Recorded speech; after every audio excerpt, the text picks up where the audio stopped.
touches in the opposition box, all that kind of stuff. He wants a shit. Hang on. Come on then. That'll be the cat then. Oh dear. The glamour.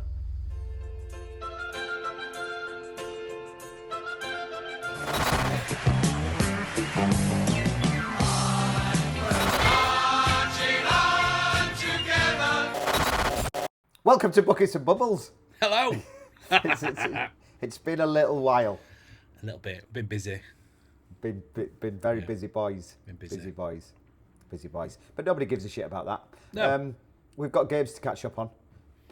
First of all, why is it called Buckets and Bubbles? Yeah, it's a good one this week. I'm prepared. It is in computer science. Bubbles and buckets. Switched it. Refers to two popular sorting algorithms, bubble sort and bucket sort. Their names are metaphors for how they move and store data during the sorting process.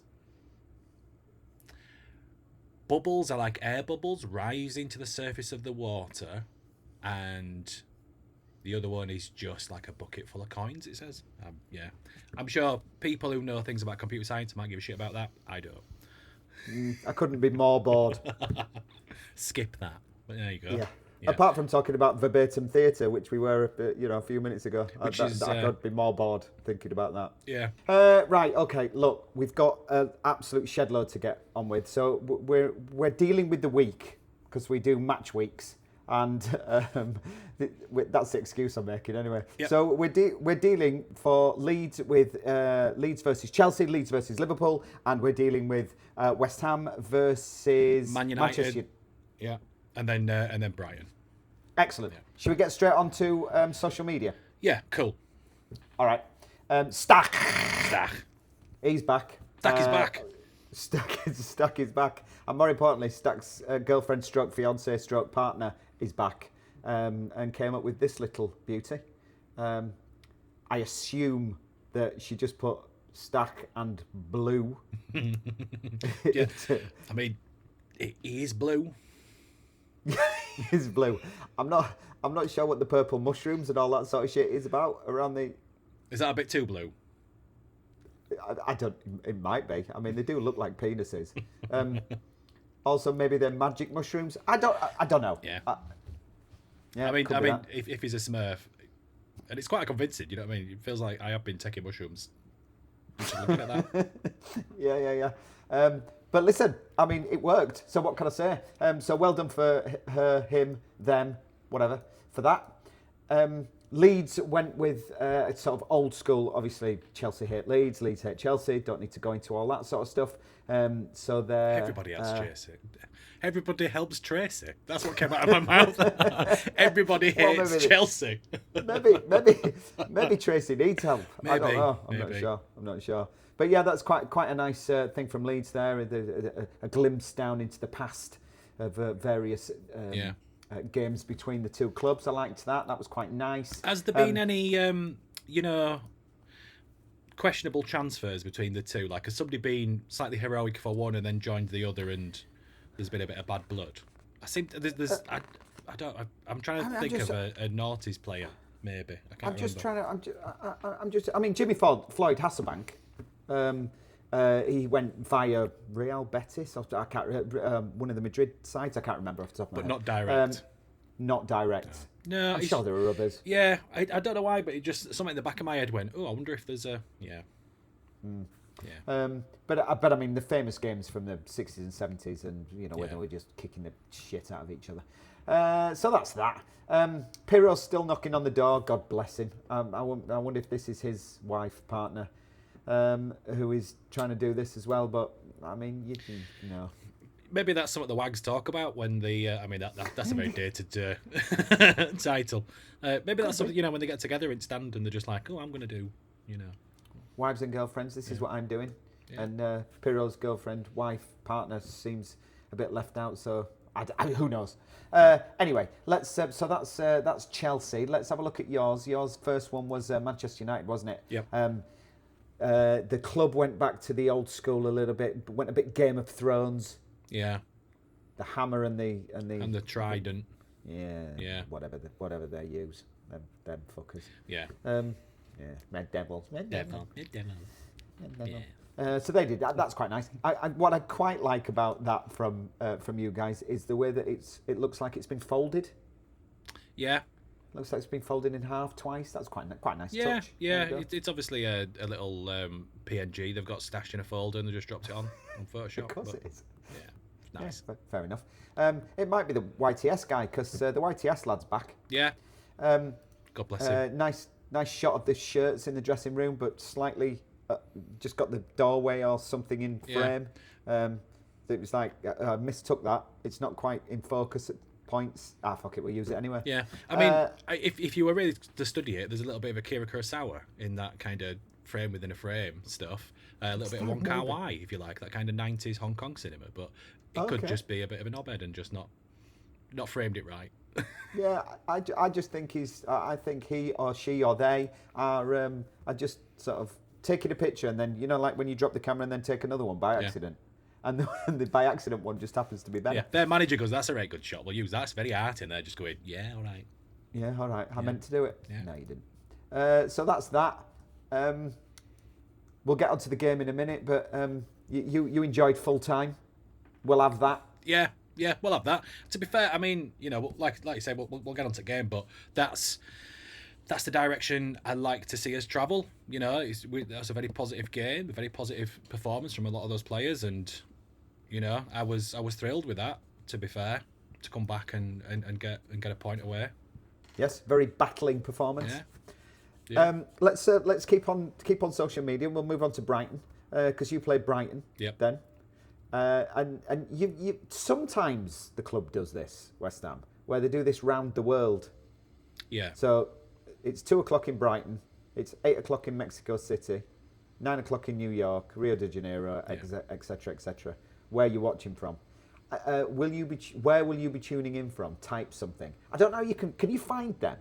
So if people type it in, is it a comment thing? I'm just wondering whether anybody from Johannesburg is genuinely watching. Like, is genuinely watching, and also aware of the social media posts. Like, it could just be on in a bar in Joburg. I'm not sure anybody in Bangkok at 9 p.m. is watching football. I think there are other things to do in Bangkok at 9 p.m. Yeah.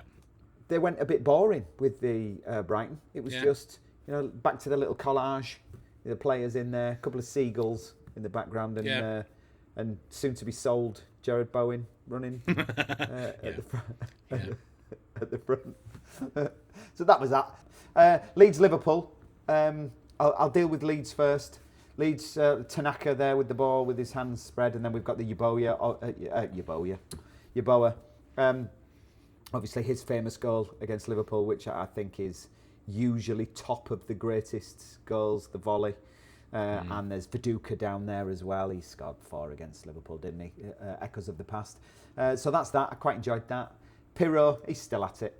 He's still trying. Bless him. This time, not like last time we didn't see the back of his shirt, but this one, he's again pointing out the number 10. He's going, hiya, number 10. I can play number 10. Traditionally, this numbered shirt does quite well. Yeah, bless him. He's trying. Yeah.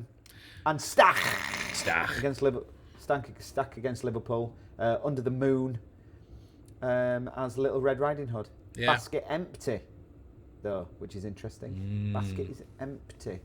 Under a night sky, under the moon, under the lights, obviously. Yeah. There are some red mushrooms. That's a theme. It does seem like it's a theme. It's twice in a row. I maybe need to check back to see if there were mushrooms in the other ones. Stick back on stack. It's like the Scouse then. Back on stack. Back on stack. Back on stack. Yeah. Yeah, I mean, he might be microdosing. Good, well, mate. Listen, long may it continue as far as I'm concerned. It gives us something to talk about for 2 minutes, doesn't it? It certainly does. Well, that's 2 games dealt with. Yeah. So, do you want to talk about your games? Yeah, I mean, there's awfully. There's not a great deal, really, to talk about in terms of the Brighton game. I should say the Man United game, I think is the better of the two.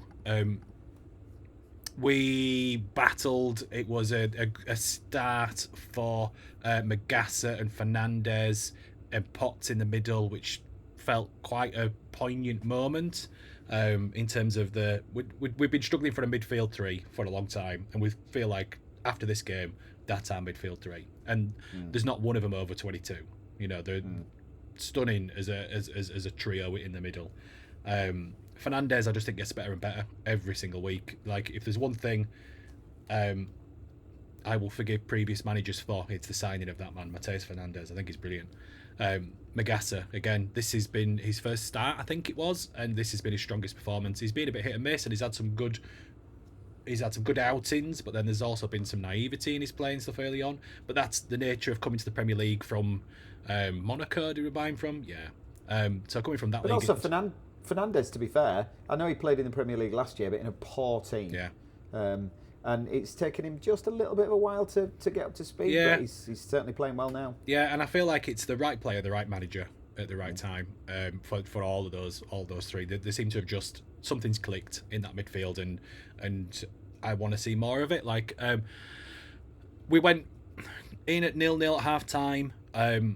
And it was reasonable. It was a reasonable performance, but it was one which I felt quite relieved when 45 minutes came around and was like, cool, right, we've managed to get through that. We're just going to do the same again. And I'd have been quite happy with the 0-0, to go away at Manchester United, no matter, how poor they've been of late and over the past decade. It's still Old Trafford away, and it's still, even if the team aren't good, there's still a spectre of that Man United team there. And I feel like for a team who are playing away, that has to play on somebody's mind. It doesn't. They're not thinking about, Amorim and his performance under this team. They're thinking about, 99 but that kind of Ole Gunnar Solskjaer and all those kind of, Gary Neville.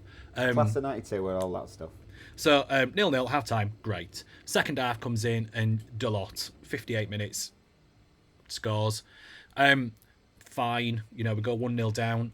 I was a little bit kind of, because it felt like 60 minutes, and we go behind and we carry on playing as we had been, more or less. And then the best thing is Magassa. Absolutely. Did he change the formation? Now you're asking me.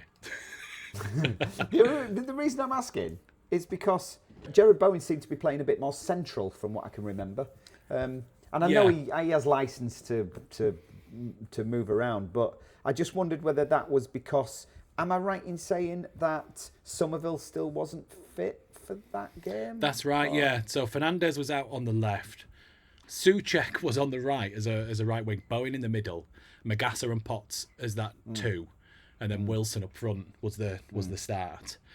Souček and Bowen were kind of swapping over with Wilson a little bit. So Souček was effectively the big man of a two up front at times, with Wilson and Bowen kind of playing the 9 in that, or the 10, whichever way around it usually went. Can't remember. And Bowen out on the wing as well, swapping across. Swapping yeah. And in this game, I feel like it really, I think it really worked with Souček out on the wing. In this game, I feel like he gave something. I don't think we could say the same thing about the next game, but I feel like in this one, it was like, you know what, we're in a pinch. He's a very useful player up that end of the pitch and defending.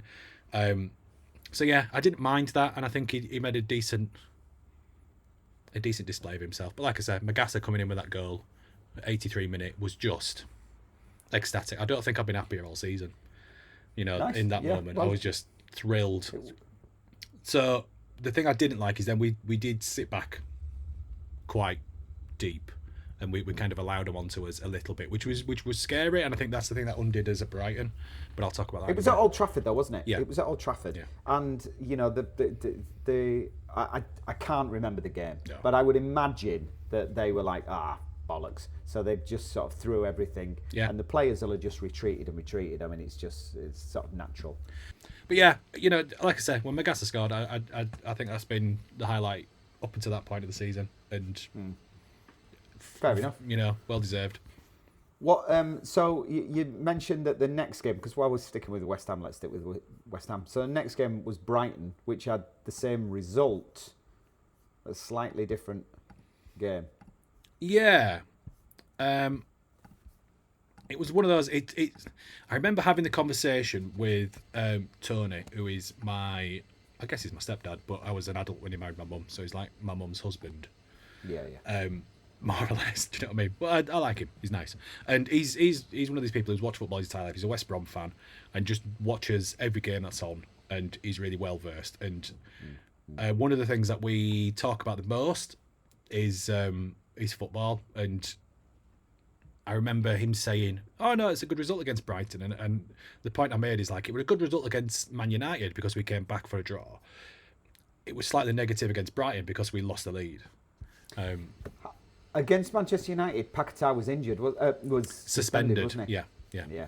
For his silly outburst. Yeah. Yeah. Pratt. So that was why potentially there was a slight change of formation as well, because you didn't have that number 10. Yeah. So, yeah. So this game reverting back really to what was. Yeah, and to be fair, I was slightly disappointed to see Paquetá return so quickly. I'd have liked to have seen that Man United team. You know, like they say, you don't change a winning team, and it wasn't a winning team, but I feel like that team merited carrying on, and I feel like interesting. Yeah. Paquetá, I think, as I've said all the way through this season, he is a brilliant player, but I don't think his mind and he's right for it. I just don't think West Ham, Paquetá do not mix, and he's not being the best of himself, and he's not allowing West Ham to be the best of themselves while he's in the team. And so I was surprised to see him. So, a couple of weeks ago we were talking about which player do you feel like has a hold over the manager, like if they've got something in the back drawer or something. Back drawer? Paquetá might be the one who's got. That'll do. You know what I mean? Yeah. He's got nude pictures. Yeah. There's something there because he comes straight back in, and he's our most expensive player, and on paper he should be our most exciting player, but it's something like he's scored like 2 goals in 1 million appearances, and it's a piss poor return, and his attitude is piss poor. Am I right in saying that Areola still has more assists than he does? Yeah. Like, having said that, go on. I would say and even that was a couple of games ago when it was like Areola had more assists than him, and that's still the case. 3 games later he's still shit. But you look at the team and you go, well, Paqueta's back and Somerville are back. They need to go back into the side. Yeah, and there's an argument for Somerville because it was through injury, and so that wasn't him losing his shirt. That was somebody stepping in while he recovered. Paquetá, I think, lost his shirt on that red card. I feel like that's the same as poor form, because it was poor form. It was poor form mentally. Callum Wilson. Yes. Now, this is something I'm going to talk about when I talk about Leeds, but obviously didn't start this game. Has had a couple of good games, to be fair. It's quite effective up there. Didn't start. Is that just because of legs, do you think? Or I think it's to allow Paquetá back in. I think Wilson was the sacrifice. Because I think there were a couple of people who come, because we changed formation, we went to 3 at the back, so that we had to accommodate that. So we had Mavropanos, Kilman, and Tadibo starting. So that's one less. So that's the Souček gone out the starting lineup, that right winger. Somerville coming back is just kind of like for like in terms of like pushing Fernandes back into the midfield. Rodriguez gets the start ahead of Potts, which I thought was a bit weird. And I get that you've got to rotate. I get there's games in quick succession, but I feel like West Ham are always at their best, and this might be the case for a lot of other teams as well. But I saw the best out of West Ham when we were doing Thursday, Sunday, and we got our fitness and our training through the amount of games rather than on the training pitch. And I feel like that is something that we need to embrace again. And rather than think tactically in a room on a big screen or doing this, knock it ball about and doing this particular exercise, I feel like we should be doing 90 minutes, and have some lived experience of games to really, and I feel like that's the way out of the position we're in. And I feel like that's a way that a team who is battle hardened can come out of something with positivity, because that's, as I said, the best I think I've ever seen us play in terms of results, where we went undefeated in Europe, was constantly, game, rest, light training, prep for a game, rest, light training, prep for the game, and just doing that week in, week out. Just going back to the result itself, though, you were saying about the results in Europe. That's 2 results, away at Manchester United and away at Brighton. No, I mean, Manchester United are a bit of an anomaly at the moment. Depends which team turns up. But There's not many teams going to Brighton and getting points. No, and like I said, like exactly like where I started this, and when I was talking about Tony, my father-in-law, he's called Philip, and he likes rugby. Yeah, so when he's like, no, it's a decent result from Brighton, I'm like, it is, but the manner in which we got it is appalling. You know, we went into the lead and we lost it because we sat back and allowed them to come on to us. If we'd have still been pushing, I feel like we could have come away with at least a 1-0.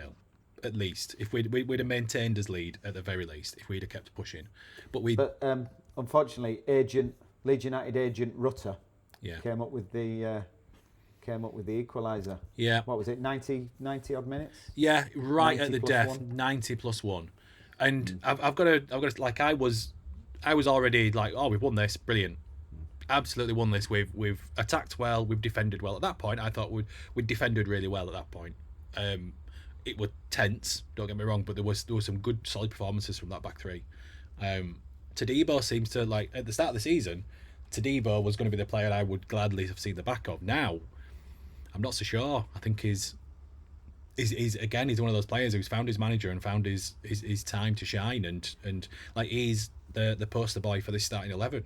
Although he has cut his hair since, and I feel like they need to update that photograph because it slightly annoys me. Should be like a headshot. Change your hair, change your headshot. Have we? Well, I need to do that with my beard now. Anyway, that's a different conversation for a different time. And they had 22 shots and we had 14, so they had 8 more than us, which kind of speaks of some equality to some point. Touches in the opposition box, all that kind of stuff. He wants a shit. Hang on. Go on then. That'll be the cat then. Oh dear. The glamour. Somebody said cats, when they use their litter tray, they bury their poo. That's a show of respect. He's 17 years old, deaf as a doorpost, and has zero respect. Openly shits on the carpet.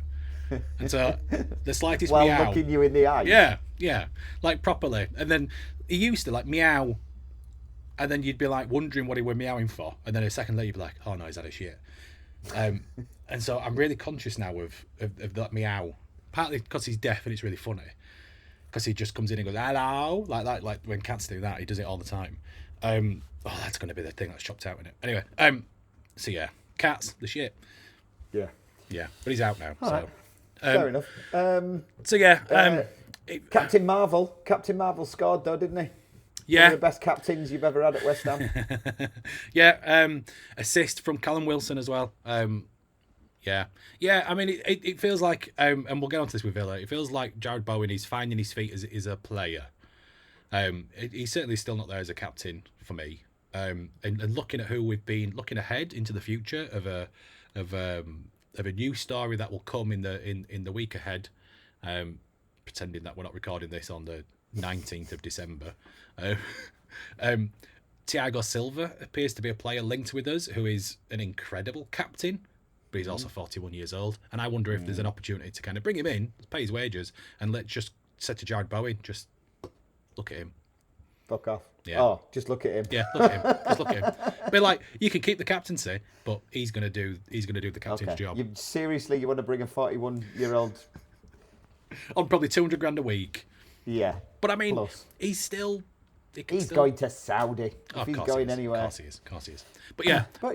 Yeah. So yeah, Jared Bowen, brilliant, absolutely brilliant. You know, it's another one of those games where I feel like after the first 45, 0-0, I might have taken that at full time if we'd have kept a 0-0 or, you know, something along those lines. I nearly said as a 1-1, but that was the score, and I'd betray myself. But I'd have been happy with it with a 0-0. Yeah. You know, because it would have draw away from there. It were backwards and forwards. It would a really good game in that first half. It felt from us, and then we sat back, but then we got the goal, and then we sat back, and then we lost it. So give me your stinker of the week rather than the game. I think it's the selection of Paqueta coming straight back in. I think that's my stinker. I think that's on Nuno. That for me is a real stinker. Bringing because but even in the press conference beforehand, oh no, he's going straight back in, as if it's, you know, commanded from above that our most expensive player must always start when available. Like, no, he's shit. Get him out. Sell him, please. Sell him. Sell him. Interesting. Yeah. Well, you never know. You never know. You might get your 40 million for him. I'd take 4 million for him. Somebody might pay 4 million. Leeds might play all right. 4 million. I'm just going to. Well, do you say that? I mean, that is a possible. That is a probability. If he became available for 4 million, we'd be having him. Yeah. So 2 Leeds games. Yeah. The story of these 2 games are against Man City, second half changed to a back 3. People have been asking for that. 2 up front. We absolutely terrorised them, as we know from the last episode. We scored 2 goals and then got beaten with that final attempt. But we beat them in the second half 2-1. So, anyway, but we lost that game, so that's irrelevant. So the big question, walk into the game on Wednesday against Chelsea was, what's he going to do? Is he going to go back to the 4-3-3-1 or whatever it is that he plays? Or is he going to stick with this 3 at the back and the 2 up front? He's stuck. You just mentioned don't change a winning formula, although we lost the game. Once he changed to that formation, we actually won. So he stuck to it, and to be fair, the midfield as well. Chelsea didn't turn up. Essentially, they almost couldn't handle it, and Ampadu was immense. It was like he had something to prove against Chelsea, although that was so long ago that I'm sure he didn't feel like that. But he was just unbelievable. He was everywhere. Tanaka was good. Stach was good.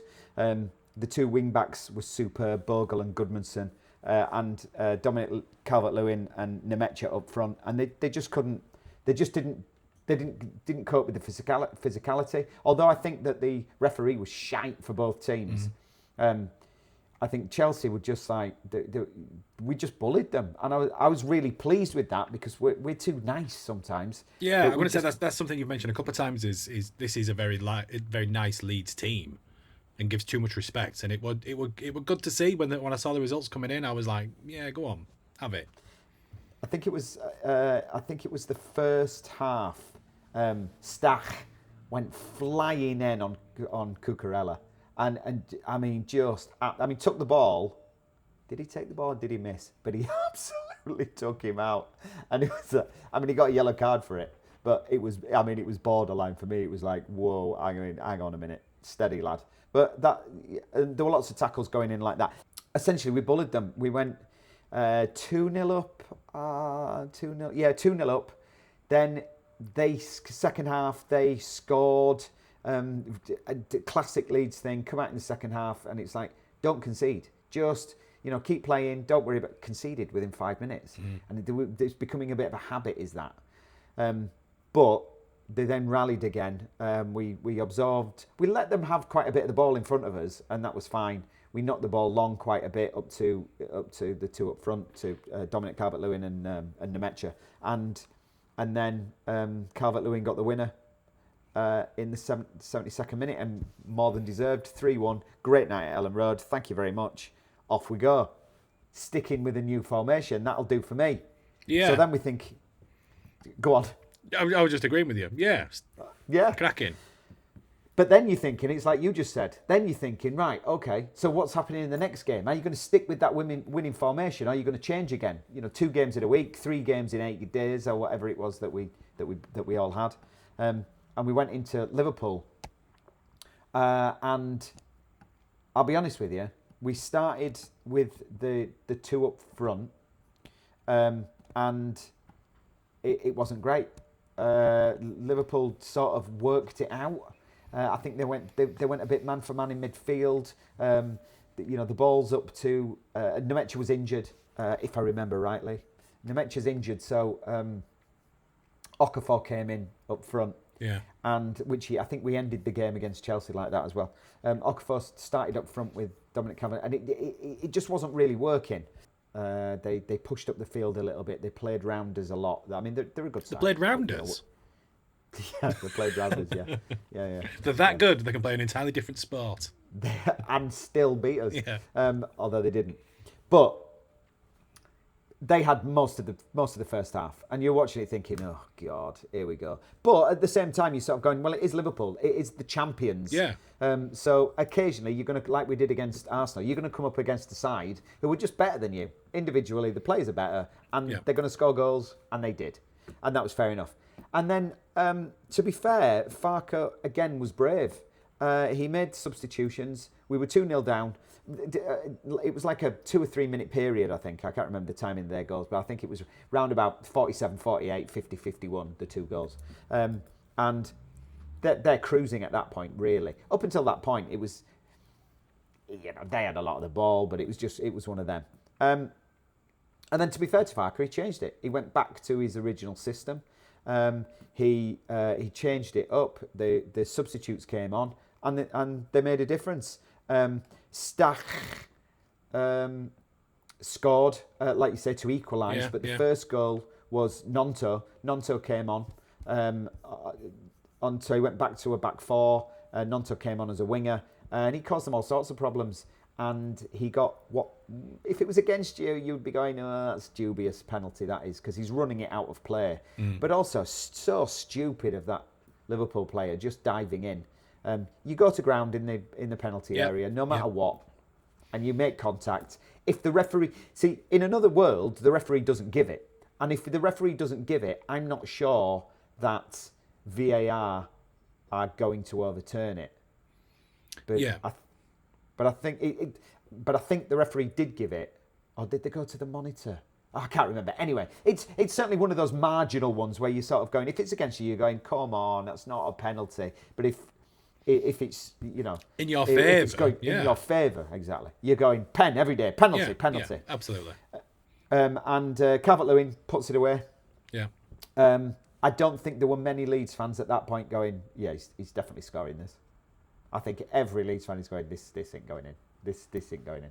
And it did. And then I think we had 2 goals in 2 minutes, 2 goals in 3 minutes again, because Stack then went through. Good work from Aronson as well, Goodmanson. So that's 2-2. Happy days. And then you're going, hold on to that. And then we get 9 minutes, I think, extra time. Yeah. Liverpool go up there in 92, 93 minutes, something like that, and score. 80. Oh, is it? Yeah. Is it earlier than that? Yeah, Ekatike 48 and 50, and then another gentleman on the 80th minute. Okay, fair enough. So he went, difficult to pronounce that one. Yeah. Yeah. So if somebody else told me that name, I'd go, yeah, but I'm not sure. I'm not sure phonetically it's spelt phonetically.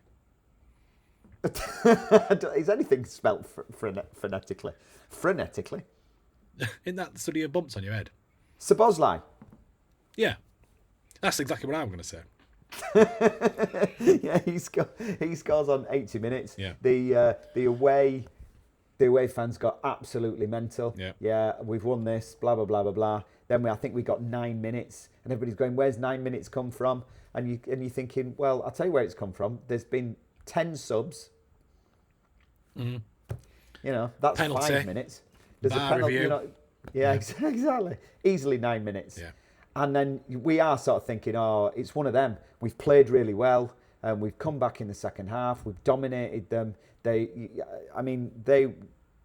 were shitting themselves in that second half. And watching some of the fan reaction stuff afterwards, Liverpool were just like, what is going? The fans were just like, what's going on? Here we go, blah, blah, blah, blah, blah. But then it gets to 86 minutes, and as a Leeds fan, you're going, yeah, we've played well, but once again, we've got nothing. And then Tanaka pops up at the back post and slides one in, like he does, slips it in from the back, and goes mental into the corner. Yeah. As you do. So 3-3 felt like a win. It's one of them draws. It's like you were saying, coming away from Brighton, with a draw is a good thing, but actually you're a bit gutted about it. Whereas, we're coming away from a draw there thinking, yeah, that's a proper draw, that. Yeah. So in a week that was really difficult for Daniel Farke, to be fair to him, he's come up with the goods, and so have the players. I'm going to say a win and a draw against Chelsea and Liverpool cannot be sniffed at. You know, in either order, if you were to have won against Liverpool and drawn against Chelsea, it's still fair. Yeah. Because as you know from our conversations, I expected nothing. Yeah. Nothing from Manchester City, Chelsea, Liverpool. I expected nothing. And actually, we've got the opposite. We've got a really, really good results, which has lifted us out of the bottom three, but it's so tight down there. So tight. My stinker, I'll give you my stinker, because it is both referees, but especially against Liverpool. I mean, it was like, he just genuinely did not want to give anything to us. I mean, it was almost like the penalty, reluctantly. Oh, God, I've got to. Yeah. And it's almost like he's apologising to Van Dijk. At the end, Van Dijk's moaning to the referee. And I don't know about what. There was nothing else going on other than the fact that we'd scored. It was almost like Van Dijk was going, that's not allowed. No, you can't. We can't lose this game. We're not allowed to. And the referee's going, yes, I'm sorry. I'm sorry. Yeah, what can I do, Virgil? What can I do? Well, I've tried. Yeah. You know, so he can bollocks. They can all bollocks. I watched a thing today about, and it was entirely clickbait, and I'm not sure the evidence put forward in it would really stand up, but about the referee stories that Sky Sports are too afraid to tell you. And essentially, it's this referee had a bad game against this team, and because that team is Arsene Wenger's Invincibles, is Ferguson's Man United, is whatever. That referee never did a home game for them ever again. And it's like, you could probably just spend 5 minutes on Google and demonstrably prove it other way. But, I dare say some of that shit goes on, do you know? Well, I think it's an interesting one, because the more, you see, coming away from the Chelsea game and the Liverpool game, I'm thinking this referee is awful. But then you watch other fan channels and other fans talking, they all say they didn't give us anything. And you're sort of going, what? Hang on, were they watching this? So you watch the game with bias, don't you? It is. It's an absolute confirmation bias. It's, I'm going to buy a red car, and all I ever see is red cars. It's that, innit? Yeah. Pareidolia, I think, is the term. Is it really? Yeah, where you see patterns that don't necessarily exist. Pareidolia? Yeah, it's how you see Jesus in the slice of toast. I've never seen Jesus in a slice of toast. I ain't really. Right. It's just a line in a podcast I quite like. Pareidolia? Yeah. Seeing Thomas the Tank Engine in clouds. All that nonsense. Okay. Yeah. Like dogs and bunnies and shit. Yeah. Right. All that. Okay. Is that... Are we done? Was that both I think games? we are. Yeah. Well, we need a minute, don't we? Oh, yeah, we need a minute. Yeah. A minute on, and I don't know if I'm doing myself out of the next episode, but a minute on, what do you think is Farke's priority going into the January transfer window? I know what his priority will be, an attacking player of some kind. However, goalkeeper. Not convinced about the goalkeeper. I think we've got some problems injury-wise.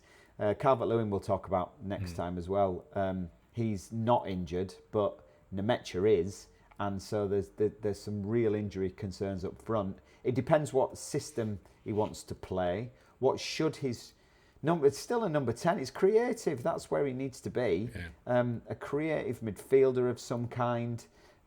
We look okay in defence, but it's only okay. Goalkeeper's dodgy as. And what other priority? Probably keeping hold of a few, actually, to be fair. But also who we have to get rid of in order to bring people in, because that's the big thing. He was asked in his press conference, are you happy for X, Y, and Z? Pirro, for example, to leave if somebody comes in. And obviously he said, no, Joel is part of my plans and all that sort of nonsense. But I imagine he'll be off. So I think his work is more about who's going to go out in order to get players in and who we can offload. Cool. 18 seconds over, but I'll let you go because it was a good point. All right. Yeah. It was actually quite a sensible point. It was very sensible. Very sensible minute and 20 seconds. Good. Give me a minute on what you're going to do to replace those two players who are going to the African Nations Cup. Because they're two important players for you. They are. Kyle Walker-Peters, Ollie Scales. There you go. Kyle Walker-Peters is a player who is massively, like as a squad player, and I've said previously how much I admire him as a player. I think he's great. I think he can play across the back four. You know, in a pinch you could stick him in centre back. In a pinch you could stick him in the midfield as a winger. But he by trade is a full back of both left and right. So, you know, we're missing those two That's the two positions we're going. So we'll go second string. We've got Karen? Kyle Walker-Peters. Tracy and Karen. Tracy and Karen. Yeah, stick Karen Brady out there. See if she can do it. Bloody hell. With her as M-pick figure these days. Allegedly. That's one lawsuit I don't want. But yeah, Kyle Walker-Peters. Ollie Skiles, I think he's coming back from injury. He's not really done the business. You know, when he's a good player. I think he just needs to be bedded in, and I think he'll be all right. But he's been found out. But then again, so's Diouf. So I'm over as well. I've given myself a little bit extra. All right. Like and subscribe. Like and subscribe. Give us a share. Tell all your friends. Even if... Oh, do you know what? There was another podcast, which was a Leeds and West Ham mashup I saw. No. Yeah. Now, I think it was possibly a one-off. Specific for the Leeds West Ham game? Possibly. But yeah, I was like, it was Tart and Gio, who's one of the people. Gio runs his half of Hammers Chat, but he also has a general football channel called Tart and Gio. And it was him and I forget the name, but it was a Leeds specific podcast. And I'm like, oh, rivalry. Or not. Because they had that one episode out and it had been out an hour and had 1.7 thousand views.